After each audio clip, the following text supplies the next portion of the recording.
Hi everybody, my name is Pel Motlhabane. Welcome. I've been trying to follow a little bit of the SENZO MEYIWA trial, and honestly, after 8 or so years, can this case come to a close already? The man should now rest in peace, and his family should now get to a point where they're able to find some sort of closure, you know.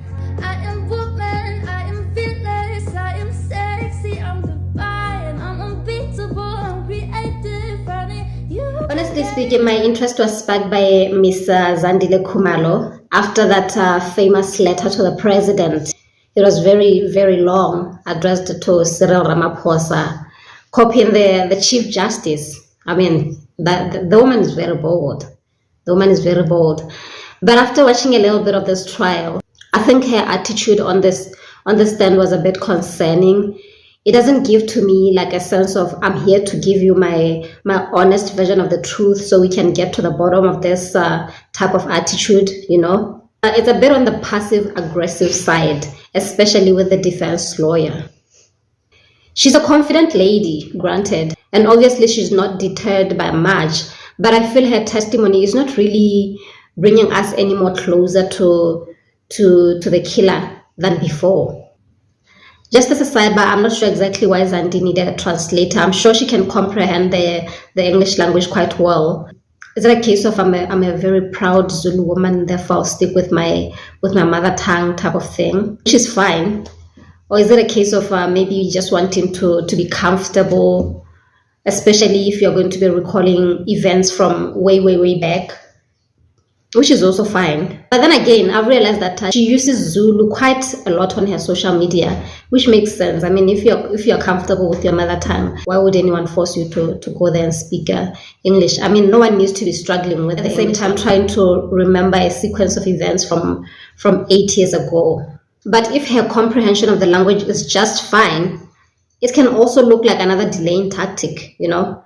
And this trial has already taken long enough. It doesn't need any more delays.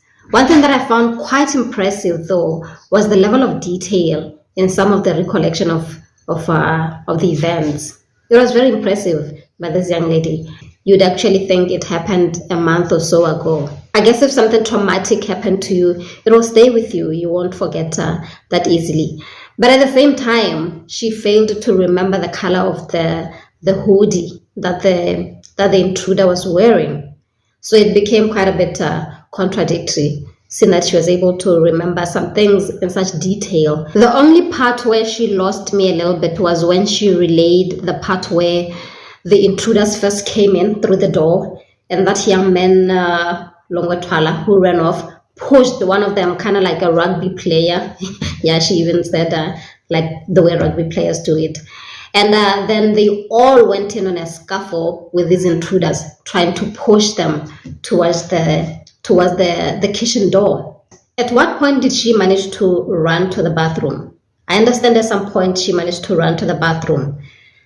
And did her statement said she pushed the intruder that was armed with a revolver?